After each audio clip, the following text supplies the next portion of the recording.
नमस्कार, स्वागत है आप सभी का। मैं हूं आपके साथ कुमार कुणाल धीरज और आप देख रहे हैं पक्ष विपक्ष। पक्ष विपक्ष में आज बात करेंगे निवेश की और क्या इस निवेश से उत्तराखंड चमकेगा। रुद्रपुर में केंद्रीय गृह मंत्री अमित शाह ने इन्वेस्टर समिट ग्राउंडिंग सेरेमनी का शुभारंभ किया। इसके साथ ही केंद्रीय मंत्री अमित शाह कई विकास योजनाओं का शिलान्यास और लोकार्पण करते हुए भी नजर आए। Rudrapur investor summit grounding ceremony में कई योजनाओं का शिलान्यास किया गया। इसमें 40वीं वाहिनी पीएसी हरिद्वार में टाइप द्वितीय के 42.66 करोड़ की लागत से बनने वाले 108 आवासों का शिलान्यास किया गया। इसके साथ ही 31वीं वाहिनी पीएसी रुद्रपुर में टाइप द्वितीय 47.79 करोड़ की लागत से बनने वाले आवासों का भी शिलान्यास किया गया। दरअसल उधम सिंह नगर में आयोजित निवेश उत्सव को लेकर उत्तराखंड में एक सकारात्मक माहौल बना है और इसी को लेकर बीजेपी राज्य मंत्री मधु भट्ट ने कहा कि निवेश उत्सव एक बहुत ही उत्साहजनक पहल है। मुख्यमंत्री धामी जी के नेतृत्व में निवेशकों को जो सुविधाएं मिली हैं वो दर्शाता है कि उत्तराखंड अब एक निवेश मैत्रीपूर्ण राज्य बन चुका है। उन्होंने आगे कहा कि गृह मंत्री अमित शाह द्वारा धामी की सराहना इस बात का संकेत है कि आने वाले दशक उत्तराखंड के विकास का दशक होंगे। निवेशकों को जिस तरह का इको फ्रेंडली और सपोर्टिव माहौल मिला है वो राज्य के लिए एक बड़ी उपलब्धि है। तो उत्तराखंड निवेश उत्सव का आगाज हुआ और खुद केंद्रीय गृह मंत्री अमित शाह शिरकत करते नजर आए। गृह मंत्री अमित शाह ने निवेश उत्सव का शुभारंभ भी किया और इसी निवेश उत्सव पर बीजेपी की तरफ से राज्य मंत्री मधु भट्ट ने यह कहा है कि ये बहुत ही गौरवपूर्ण पल है और उपलब्धि है।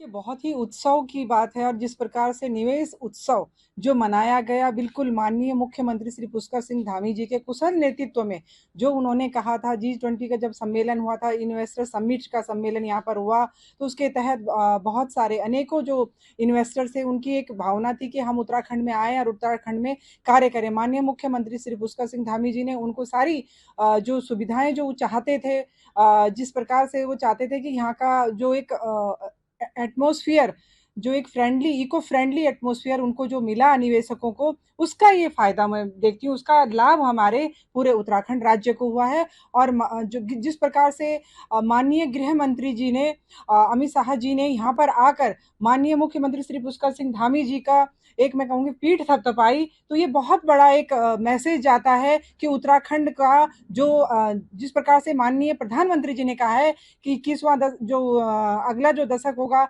सिर्फ उत्तराखंड के विकास के लिए जो योजनाएं उनका दशक होगा और यहाँ के विकास की अनेकों गाथाएं लिखी जाएंगी, तो उस गाथा में भी ये गाथा सम्मिलित हो गई है।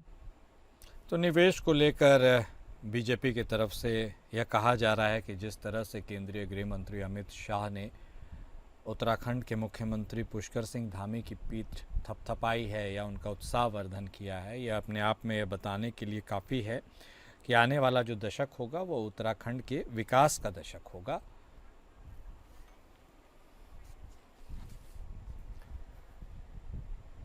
और क्या धामी सरकार पर केंद्रीय गृह मंत्री अमित शाह का यह भरोसा यह बताने के लिए काफ़ी है कि उत्तराखंड के आने वाले दशक अब विकास से परिपूर्ण होंगे? इसी सवाल का आज हम जवाब ढूंढेंगे। हमारे साथ हमारे दोनों खास मेहमान जुड़ चुके हैं।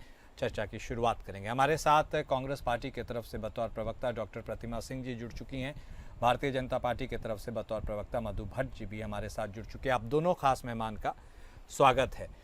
चूंकि बात मुख्यमंत्री धामी, निवेश, केंद्रीय गृह मंत्री अमित शाह की हो रही है, इसलिए शुरुआत मधु जी आप ही के साथ करते हैं। आमतौर पर इन्वेस्टर्स समिट किसी भी राज्य का हिस्सा होते हैं, शेड्यूल में होते हैं, लेकिन यह जो ग्राउंड ब्रेकिंग सेरेमनी है इसे आप किस रूप में देखती हैं और क्यों आपको ऐसा लगता है कि उत्तराखंड की एक नई परिभाषा को चरितार्थ करेगा? मधु जी। जिस प्रकार के जो माननीय मुख्यमंत्री श्री पुष्कर सिंह धामी जी ने जो ये निवेश उत्सव जो मनाया, आपको पता है कि हमने जब ये G20 का सम्मेलन किया था, इन्वेस्टर समिट जब यहाँ पर की थी, हमने उसके तहत जो इन्वेस्टर जो हैं उत्तराखंड देवभूमि में आए और उन्हीं के जब ये उत्सव हमने मनाया तो उन्हीं के द्वारा जो इन्वेस्टर्स थे उन्होंने ही खुद वहां पर बोला कि हमें जो है हमें बहुत ही इको फ्रेंडली जो वातावरण यहाँ पर मिला है और जो ग्राउंड जीरो पर जो 1 लाख जो करोड़ का जो मतलब हमें ये जो निवेश का जो ये हमें फायदा जो ये मिला है, निश्चित रूप से आने वाला जो ये दशक है उत्तराखंड का जो माननीय प्रधानमंत्री जी ने जिस प्रकार से कहा है कि उत्तराखंड का दशक होगा, विकास का जो दशक होगा, माननीय गृह मंत्री जी स्वयं यहाँ पर आए और उन्होंने अपनी उपस्थिति देकर और ये पूरा क्योंकि देखिए पूरी हर तरीके के जो आंकड़े आए हैं उत्तराखंड के निवेशकों के जो उन्होंने निवेश किया है और जो निवेश करने के बाद जो हमें लाभ मिला है उसका हमने जो ये उत्सव मनाया है, पूरे उत्तराखंड में एक उत्सव का एक माहौल है और आने वाला जो दशक मैं ये कहूँगी बहुत सारी जो विभिन्न योजनाएं हैं, परियोजनाएं हैं, ये सब जो शिलान्यास भी हुआ है, आगे भी और अनेकों जो योजनाएं बनी हैं निवेश के लिए, निवेशकों के लिए, वो सब एक बहुत ही उत्सव का एक माहौल है कि मतलब विकास की एक नई गाथा जो है उत्तराखंड देवभूमि में लिखी गई है और वो जो विकास की जो गाथा लिखी है माननीय मुख्यमंत्री श्री पुष्कर सिंह धामी जी के कुशल नेतृत्व में, वो आने वाला और समय जो क्योंकि अभी तो उन्होंने ये बताया है कि मैंने जो ये मेरा उनका कार्यकाल रहा है, उन्होंने उस कार्यकाल का पूरा उस अपने कार्यकाल के समय ही ये बताया कि मैंने जो कहा था मैंने वो कर दिया और अभी जो और आगे होने वाला है, जो उत्सव हमने मनाया है और उस उत्सव को देखते हुए और अनेक जो निवेशक यहाँ पर आ रहे हैं,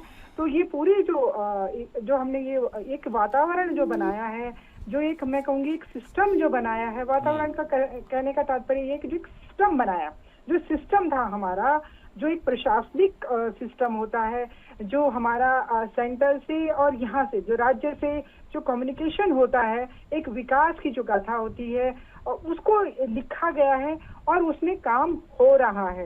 तो यहाँ के लिए मतलब हमारे उत्तराखंड के जो वासी हैं वो बहुत ही उत्साह है, बहुत ही उत्सुक है। आपने देखा होगा अपार समूह जो है जो हमारा पूरी जनता का भी उमड़ा और निवेशकों का भी जो उमड़ा है, सच में बहुत खुशी थी क्योंकि स्वयं मैं वहां पर उपस्थित थी और जो निवेशक थे उनका भी एक जो भाव देखा मैंने, वो उत्तराखंड की ओर एकदम लगातार रुख कर रहा है। ठीक है माधु जी। डॉक्टर प्रतिमा, आप भी हमारे साथ जुड़ी हुई हैं। देखिए, जो दावे किए जा रहे हैं सरकार की तरफ से, जिस विकास की गाथा परिभाषा की बात की जा रही है, आप उससे कितना प्रभावित हैं?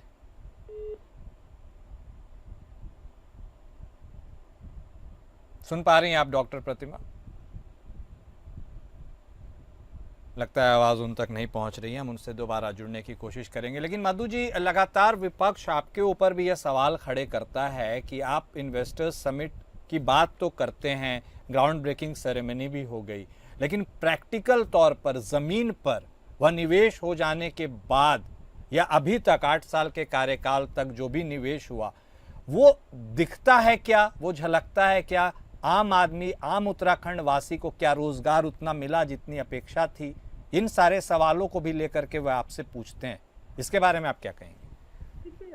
देखिए हमने रखा ही इसलिए था, मैं आपको बताऊं, क्योंकि देखिए उत्सव का मतलब ही ये था कि जो निवेश किया गया है उसका उत्सव है कि कितना जो है कितना लाभ उत्तराखंड वासियों को हुआ है। अगर हर जो हमारे जो बिजनेसमैन जो यहाँ उत्तराखंड आए जो काम कर रहे हैं, देखिए ये बहुत मैं कहूँगी कि एक पर्यटन के साथ साथ ये सांस्कृतिक भी है और ये आध्यात्मिक वो है हमारी एक सांस्कृतिक परिवेश में मैं कहूँगी कि देवभूमि जो उत्तराखंड है, यहाँ पे धर्म, संस्कृति, योग और क्या बोलते हैं पर्यटन सभी को लेकर एक बहुत ही बड़ी एक पूरे भारतवर्ष के लिए नहीं, पूरे विदेशी जो आते हैं वो यहाँ पर आते हैं और यहाँ का जो उनको जिस प्रकार से ये जो वातावरण जो मिला यहाँ के लिए, देखिए हर कोई जब भी कोई आता है तो उसको ये लगना चाहिए कि हम देवभूमि उत्तराखंड में आए हैं। अतिथि देवो भव की जो हमारी परंपरा है, हम उस परंपरा, तो 50 लाख श्रद्धालु जहाँ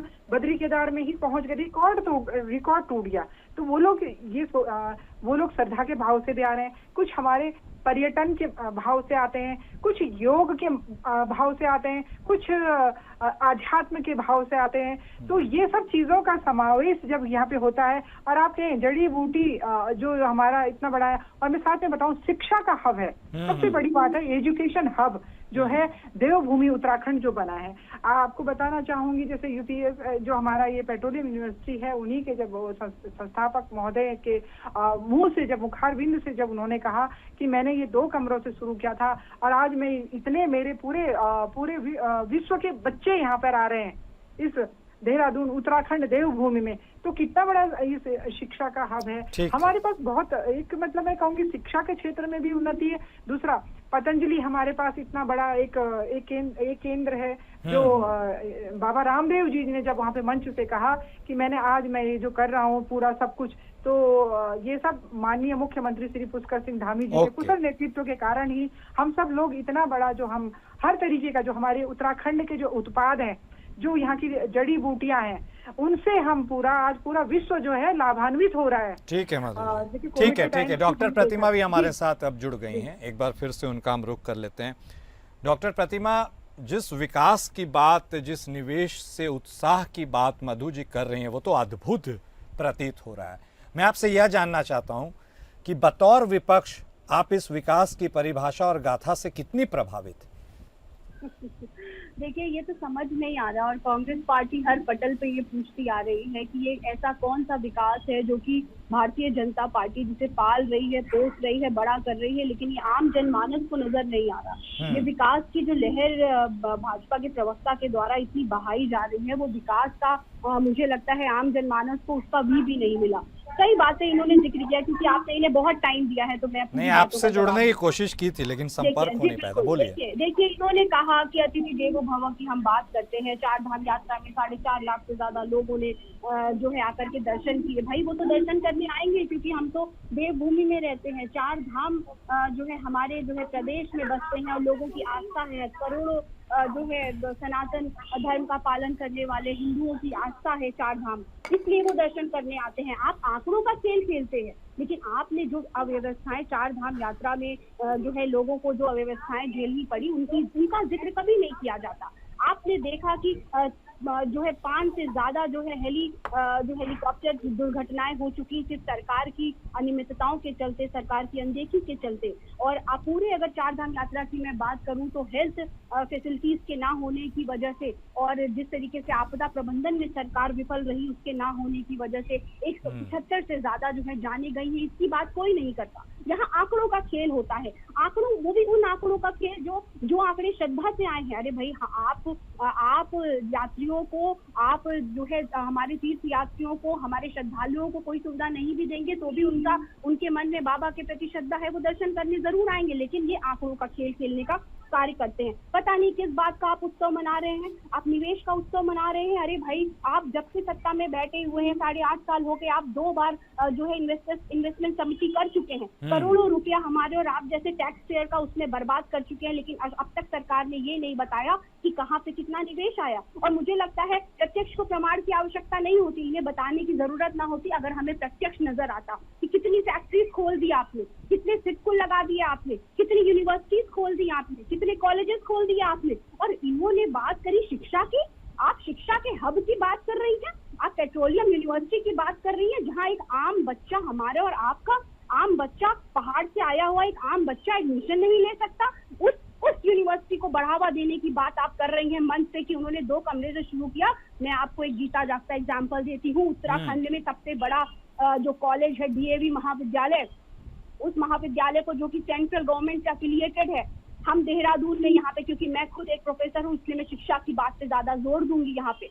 और यहाँ पर एक ऐसा गवर्नमेंट इंस्टीट्यूशन जो मिनिमम पैसों पे बच्चों को केंद्रीय विश्वविद्यालय की जो डिग्री प्रोवाइड कराता है, उस कॉलेज को और हमारे जैसे अन्य कॉलेजेस के आप प्रोफेसर से लेकर के और शिक्षणोत्तर एम्प्लॉय जो है उनको प्रताड़ित करने का कार्य कर रहे हैं। उनकी आप सैलरी रोकने का कार्य करते हैं। यहाँ पे इंफ्रास्ट्रक्चर की कमी है, आप इंफ्रास्ट्रक्चर प्रोवाइड नहीं कराते। आप पेट्रोलियम यूनिवर्सिटी की बात क्यों कर रहे हैं? आप अपने सरकारी कॉलेजेस की बात क्यों नहीं करते? आप राजकीय महाविद्यालयों की बात क्यों नहीं करते? क्योंकि वहाँ के इंफ्रास्ट्रक्चर को आपने ध्वस्त करने का कार्य कर दिया है। आप यूनिवर्सिटीज में भगवाकरण करने की कोशिश कर रहे हैं। यही वजह है कि आप यूनिवर्सिटीज हो या कॉलेजेस हो, उनको बंद करने की पूरी कोशिश कर रहे हैं।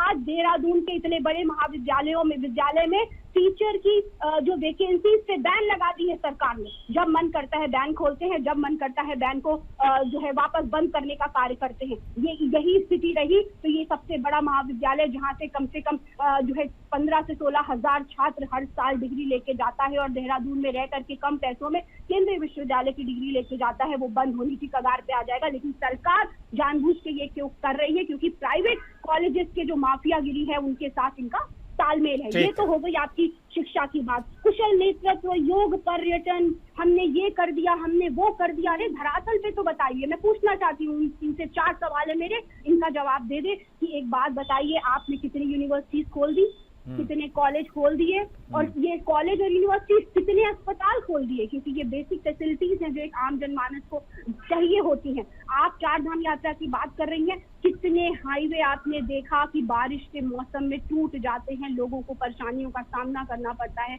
कहीं कहीं पे मलबा तक इस तरीके से जो है आ जाता है कि लोगों का जो सफर है वो रुक जाता है। और ऐसा नहीं है कि हमें और आपको पता नहीं होता, हम भी सरकार में थे, हमें भी पता होता है कि जब 4 धाम यात्रा चलती है तो बीच में जो है 2 महीने का जो पैच आता है वो मानसून का होता है। हमें मानसून के लिए भी तैयार रहना होता है, हमें हर आपदा के लिए तैयार रहना होता है। लेकिन सिर्फ बातें करना, अब आपने जो है भैया एक नया शगुफा छोड़ दिया जी, हम जो है निवेश उत्सव मना रहे हैं। अरे भाई, जो निवेश हुआ ही नहीं है उसके उत्सव मना के फिर हमारे और आप जैसे छोटे मोटे टैक्स पेयर हैं उनका करोड़ों रुपए आपने जो है बर्बाद कर दिया। क्या आया, कहाँ आया, इसका जवाब देना पड़ेगा आपको।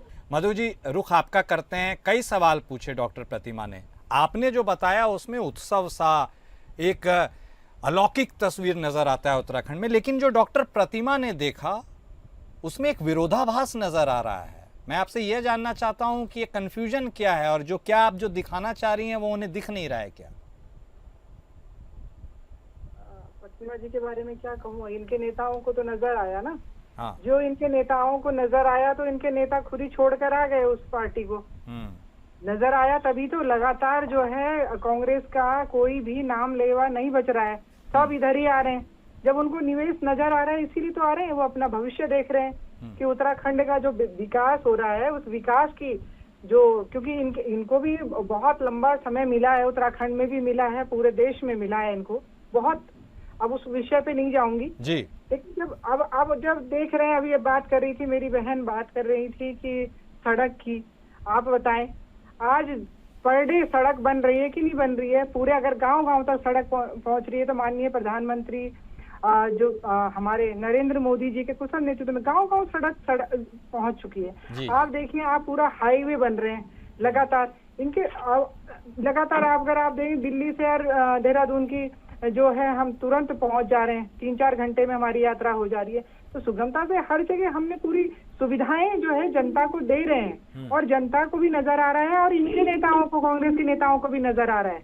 अब जहां तक आज क्योंकि निवेश उत्सव पे बात हो रही है, जहाँ 1 लाख करोड़ का ये निवेश उत्सव जो हमने मनाया, इतना बड़ा इन्वेस्टर समिट हमारा हुआ, पूरे देश विदेश से भी यहाँ पर जो है इन्वेस्टर यहाँ पर आए, G20 का सम्मेलन यहाँ पर हुआ। कितना, अब आप देखिए ना कि जिस प्रकार से अगर इनको नजर नहीं आ रहा है, अगर भारत जो है 4थी अर्थव्यवस्था में आ चुका है, तो वो तो कहते हैं कि आप आंकड़ों के बाजीगर हैं, वो एक आरोप ये भी लगाते हैं। अर्थव्यवस्था में नाम आया है भारत का। अब आने वाले समय में तीसरी दूसरी में भी आ जाएगा। तो ये तो विकासशील है, ये हमारे आंकड़े नहीं है, ये पूरे विश्व के आंकड़े हैं। पूरा विश्व करता है कि कौन सा देश उसकी अर्थव्यवस्था कैसी है, ये हम नहीं निर्धारित करते, ये पूरा विश्व देखता है। तो 4थी अर्थव्यवस्था में आना, ये मुझे लगता है ये इनके चश्मे में नजर, शायद प्रतिमा जी को चश्मे में नजर नहीं आ रहा, लेकिन इनके नेताओं के चश्मे में जरूर नजर आ चुका है। और इनके नेता खुद ही उस दल को छोड़कर हमारे यहाँ आ रहे हैं, और हम बिल्कुल चाहते हैं विकास की यात्रा में आप सभी लोग आओ और इस विकास की गंगा में नहाओ। और इस उत्तराखंड का जो हमने कहा था, एक संकल्प लिया था, इस उत्तराखंड के चहुमुखी विकास के लिए, यहाँ के युवाओं के लिए, महिलाओं के लिए, बच्चों के लिए, हम एक सुरक्षित और सुनहरा भविष्य हम देने के लिए हमने जो संकल्प लिया था, जो संकल्प माननीय प्रधानमंत्री श्री नरेंद्र मोदी जी के, माननीय मुख्यमंत्री श्री पुष्कर सिंह धामी जी के कुशल नेतृत्व में हो रहा है। और आगे अगला जो जिस प्रकार से और बहुत सारी हमने अनेकों योजनाएं बनाई हैं, कोई भी, मैं आपको जिस प्रकार से हमने कहा है कि हम स्वरोजगार की ओर भी बढ़ रहे हैं, क्योंकि स्वरोजगार को लेकर भी नहीं, ठीक है, स्वरोजगार की दिशा में आप बिल्कुल बढ़ रही हैं, आप बढ़िए। समझ गए मधु जी, ठीक है, वक्त का अभाव है मधु जी, एक minute madam please, Madhu ji please, वक्त का अभाव है। डॉक्टर प्रतिमा, आप देखिए वो कह रही हैं, वो साफ तौर पर कह रही हैं कि आप उसे देखना नहीं चाह रहे हैं जो वो दिखा रहे हैं, और आपके पार्टी के नेता उसे देख करके उस विकास की गंगा में नहाने उस ओर चले गए। नहीं, देखिए, पता नहीं अब जिन नेताओं की ये बात कर रही है वो नेता विकास को देख के नहीं गए हैं। ये भारतीय जनता पार्टी नामक एक वॉशिंग मशीन है, उसमें धुलने के लिए गए हैं, क्योंकि आपको पता है कि किस तरीके से संवैधानिक संस्थाओं का दुरुपयोग भारतीय जनता पार्टी कर रही है। आपके सामने एक एग्जाम्पल है कि अभी 3 दिन पहले भूपेश बघेल जी अडानी के मुद्दे को लेकर के विधानसभा में अपना वक्तव्य रखने के लिए तैयार थे, और उससे पहले ही सुबह उनके घर में ईडी की रेड पड़ जाती है, उनके पुत्र को गिरफ्तार कर लिया जाता है। और जैसे ही इन्होंने देखा कि हरक सिंह रावत जी जो पहले जो है भारतीय जनता पार्टी में थे, तब उनके खिलाफ कोई भी ना सबूत था, ना केस था, ना ईडी, ना सीबीआई, और जैसे ही वो कांग्रेस पार्टी में आते हैं और वहां पे अपनी सक्रियता जताते हैं और इनको डर सताने लगता है, और उनके खिलाफ भी ये किस तरीके से जो है ईडी के द्वारा चार्जशीट फाइल करने का जो है कार्य करते हैं। तो ये अपने भविष्य को बिल्कुल अति महत्वाकांक्षा के चलते हुए जाते हैं, क्योंकि उन्हें भारतीय जनता पार्टी नामक वॉशिंग मशीन में धुलना है। हमारे यहाँ जो जब होते हैं तो पापी होते हैं, और भारतीय जनता पार्टी में जब चले जाते हैं तो साधु और संत होते हैं। मतलब इच्छा से नहीं, वो डर से जा रहे हैं, ये आप कहना। अब देखिए, नहीं मुझे 10 सेकंड और दीजिए। देखिए, महिलाओं की बात कर रहे हैं, अरे भाई महिलाओं के उत्थान की बात करिए। देखिए मधु जी मेरी बहुत सम्मानित बड़ी बहन के समान है, भाजपा प्रवक्ता, सालों से हम साथ में बैठ रहे हैं। कम से कम दिल पे हाथ रख के कह दीजिए कि भारतीय जनता पार्टी महिलाओं का सम्मान करती है। आप बेटी बचाओ और बेटी पढ़ाओ का नारा देते हैं, लेकिन आप ये भूल गए बताना कि भारतीय जनता पार्टी के नेताओं से ही बेटियों को जो है हमें बचाना है। अंकिता भंडारी हत्याकांड आज पूरा देश नहीं भूला, पूरे विश्व ने देखा किस तरीके से एक 19 साल की बच्ची के आंखों के सपनों को चूर चूर करने का कार्य कर दिया, उसको मौत के घाट उठाने का कार्य आपके ही नेताओं के द्वारा किया गया। आज तक वीआईपी का नाम उजागर नहीं किया गया, आज तक वीआईपी का नाम उजागर नहीं किया गया। आज तक ये नहीं पता चल पाया कि जो विधायिका महोदया ने किसके कहने पे रिजॉर्ट को ढहा दिया, किसके कहने पे उस 19 साल की बच्ची के कमरे को जलाने का कार्य कर दिया, पूरे सबूत मिटाने का कार्य कर दिया। और तो और छोड़ दीजिए, जो है आजीवन कारावास की सजा इस प्रदेश की सरकार ने कम करके 14 साल कर दी कि आप 14 साल बिता लेंगे अगर आप जाकर के जेल में, आजीवन कारावास आपका खत्म हो जाएगा। तो सरकार ने किस तरीके से जो सबूतों के साथ जो है मैनिपुलेशन करने का कार्य किया, जिसके द्वारा जहां फांसी की सजा होनी थी वहां सिर्फ आजीवन कारावास की सजा हुई। और एक बात मैं बता दूं, ये डेटा की बात कर रहे हैं, अरे एनएसएसओ तो आपकी संस्था है, वो एनएसएसओ जिसका आंकड़ा पूरा विश्व मानता है, उसका आंकड़ा मानने से आपने इनकार कर दिया जब उसने कहा कि 45 सालों के कार्य का, आज 45 सालों में सबसे ज्यादा बेरोजगारी जो दर है वो नरेंद्र मोदी की सरकार में आई है। भाजपा के नेताओं ने कहा कि हम वो डेटा नहीं मानते, वो डेटा मैनिपुलेटिव है। और जब आप चौथी अर्थव्यवस्था कह देते हैं विश्व पटल पे आपको लोग, तो आप उसको मान जाते हैं। वही विश्व के अखबार से लेकर एजेंसियां जब मोदी जी को डिवाइडर इन चीफ कहने का कार्य करती हैं, भारत को ये कहती है कि असहिष्णुता नहीं बची है, टॉलरेंस नहीं बचा है भारत में मोदी जी के कार्यकाल में, और कोरोना काल के जब आपके नरेंद्र मोदी जी को जो है घसीटने का कार्य करती है कि उन्होंने टैकल करने में विफल साबित हुए, तब आप कुछ नहीं कह पाती। तब आप कहती है कि वो एजेंसीज फ्रॉड है, उन एजेंसीज का जो है डेटा फ्रॉड है, हम उन एजेंसीज को नहीं मानते, हम उस डेटा को नहीं मानते। तो ये भारतीय जनता पार्टी है जहाँ इनकी पीठ थपथपाई जाती है, वो ये खुद जोर शोर से उसका हुहल्ला मचाते हैं, लेकिन जहाँ पे इनकी गलती साबित हो जाती है ये वहाँ पे शांत हो जाते हैं। अंकिता भंडारी से लेकर उधम सिंह नगर की वो नर्स से लेकर के हरिद्वार की गुड़िया से लेकर के कितने ही महिलाओं के प्रति अपराध हैं, दलितों के प्रति अपराध हैं, और यह विकास की गंगा बह रही है। मुझे लगता है अगर ऐसे विकास की गंगा को देख करके कुछ नेता जो इधर से उधर हो जाते हैं, तो उनको मुझे लगता है मोतियाबिंद होगा आंखों में,